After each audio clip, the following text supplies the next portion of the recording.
This week on Small Town Filmmaker University.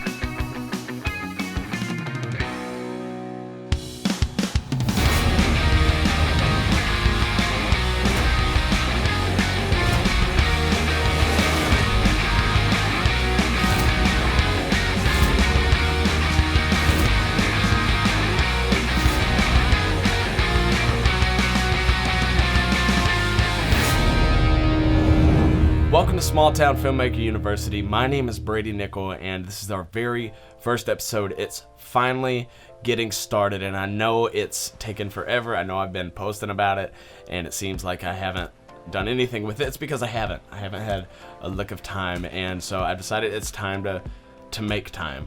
And the title of this video really says it all, because it's a new beginning.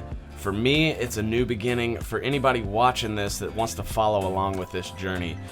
Yes, this channel is for anybody who wants to be a filmmaker, but the heart of this channel lies with people like me that already have full-time careers, that have young families, have wives, have husbands, who have small kids that don't have any time on their hands, but really have that dream of being a filmmaker and have always wanted to do it, but they don't know how to make the switch from their current career to being a filmmaker. And that's the journey that I'm on, and that's the journey that I want to take you guys along with me. Right now, I'm a carpenter. I work 40 to 50 hours a week, and I still have to come home, spend time with my family, and then try to hustle at night to get this film career started. And so that's why I wanted to start this channel, is to show people like me that it is possible if you know the right way to do it. So this part is for people that don't know exactly what a filmmaker is, but really still want to dabble in it or kind of see if it's something that they want to do. And I just want to break down what types of filmmakers there are that we're going to be covering on this channel. First of all, what is a filmmaker? Because there's a lot of debate on what a filmmaker actually is. Some people think that a filmmaker only uses film.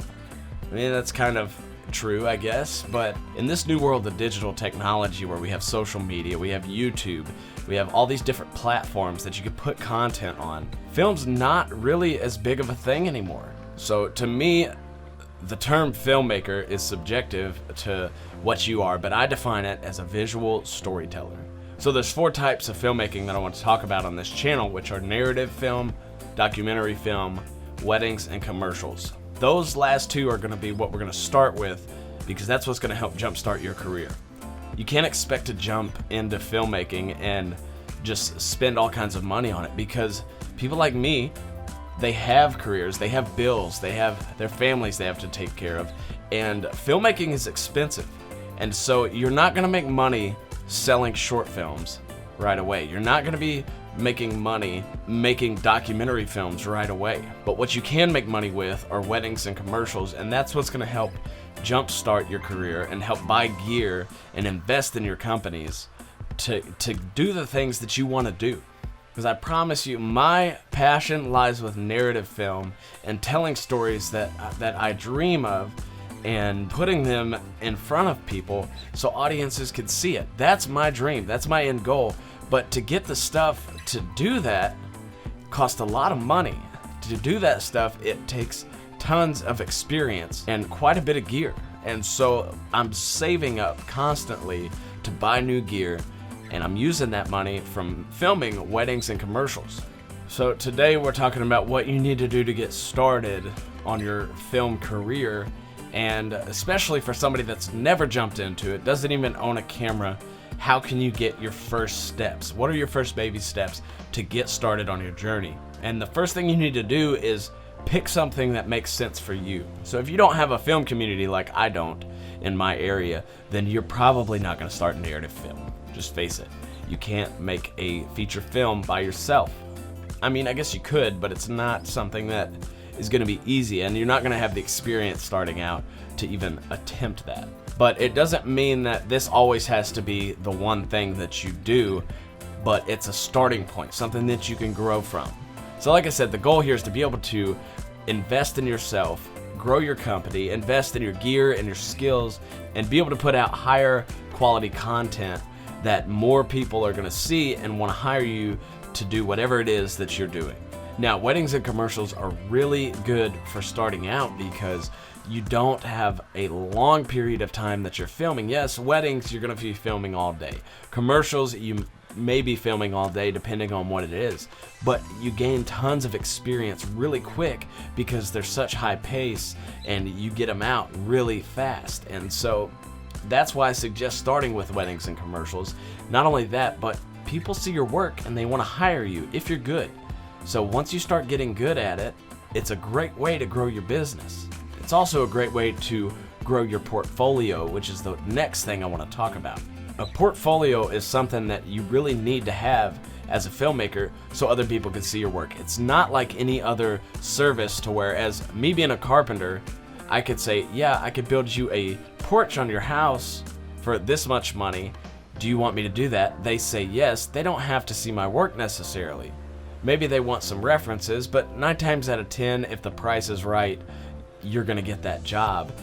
And so weddings are totally different than that. Weddings happen one time for a couple, and it's such a high-stressed day, they don't want to question if their videographer is gonna get the stuff that they need to get for their video. And wedding videography is really expensive, so they want to trust their videographer. They want to know that they can do what they say they're going to do.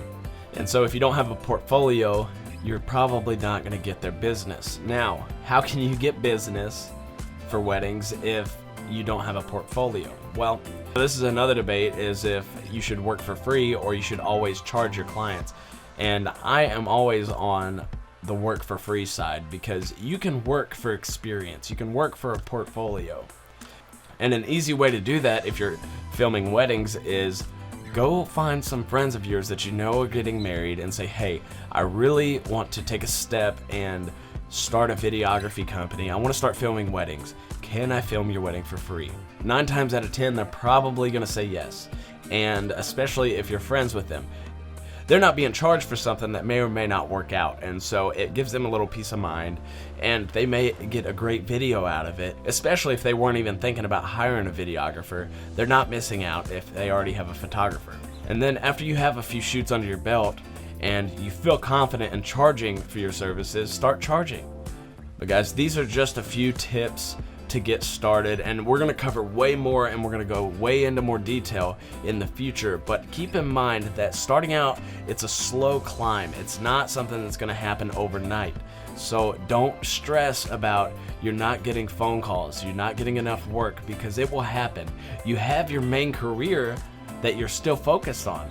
Now, some of you don't. Some of you are maybe still in high school just thinking about, maybe I want to be a filmmaker. That's okay. Jump into it and do what you can.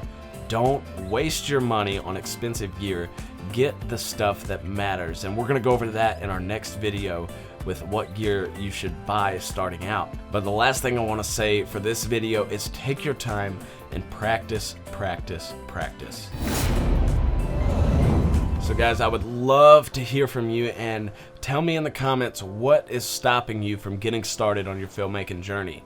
If you guys got something out of this, I would be so happy if you would leave a like, and if you want to come back for more, hit the subscribe button and ring the bell so you get notified when I post a new video. Like I said, next week we're going to be going over gear, what you should buy, what is good to get started with, and what you should not buy, what things you should stay away from as a beginner.